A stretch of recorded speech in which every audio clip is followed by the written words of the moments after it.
اللهم صل وسلم وبارك على سيدنا محمد وعلى اله واصحابه وسلم. ازيكم حبايبي، عاملين ايه؟ يا رب تكونوا بخير. صلوا على النبي صلى الله عليه وسلم. استغفروا ربنا وما تنسوش تدعوا لاخواننا في غزه وفلسطين، اخواننا المستضعفين المسلمين في كل بقاع الارض، ربنا ينصرهم على اعدائهم يا رب، اللهم امين.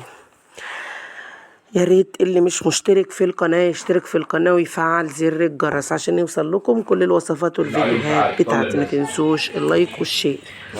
حبيب قلبي، احنا هنعمل بانيه، وبرده عشان نأكد على حتة ان البانيه الطبقة الخارجية ما تفكش وما تفصلش مني في الزيت.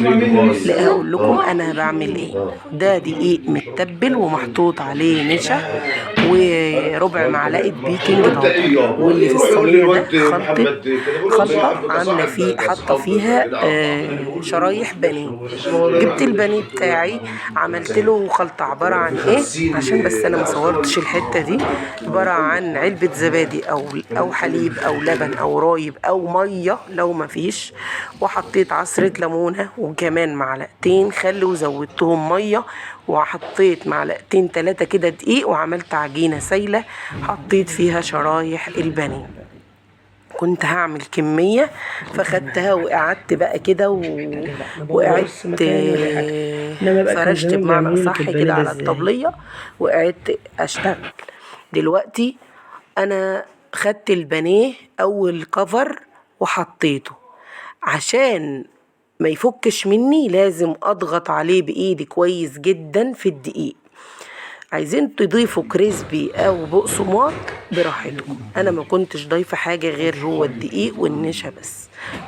بعد والتوابل، طبعا التوابل بتاعتي اللي انا حطاها في الدقيق واللي انا حطاها في العجينه بتاعتي، في العجينه السائله دي بتاعتي، التتبيله بتاعت البانيه عباره عن ايه؟ عباره عن كاري وكركم وفلفل، وكمان حاطه حبهان مطحون وزعتر، التوابل الفراخ عموما يعني، والملح. ظبطت دنيتي كده، وبعد كده خدتهم بقى على البوتاجاز بتاعي وحطيت الزيت ما يكونش سخن. احنا زي ما اتفقنا زمان كنا بنحطه في زيت سخن، لكن دلوقتي عشان تطلعوه ذهبي وحلو وكريسبي ومستوي كويس الزيت يكون بارد، لان الزيت اللي احنا بنستعمله الفترة دي مشكوك فيه، مش على طول زيت رايق. فلو انتوا ضامنين انكم جايبين زيت ذرة او زيت نضيف وغالي، عادي اشتغلوا بيه وهو سخن، لكن انا حطاه على البارد، وبرجع بعد كده بقى اخده اقلبه كده بعد ما يتشمع وتبدأ الطبقة تمسك كويس، بديها الوش، اديها بقى وش وارجع اخدها على الوش التاني تقليبة واتنين وتلاتة واربعة. يعني باخدها كده ثواني واقلب ثواني واقلب، مش بقلب فيه كتير ولا حاجة، ولكن بعد ما بيكون خلاص الطبقة استوت. ده عشان اطلع البانيه اللي انتوا شايفينه ده لون ذهبي كريسبي مستوي كويس وطعمه تحفة ولذيذ جدا.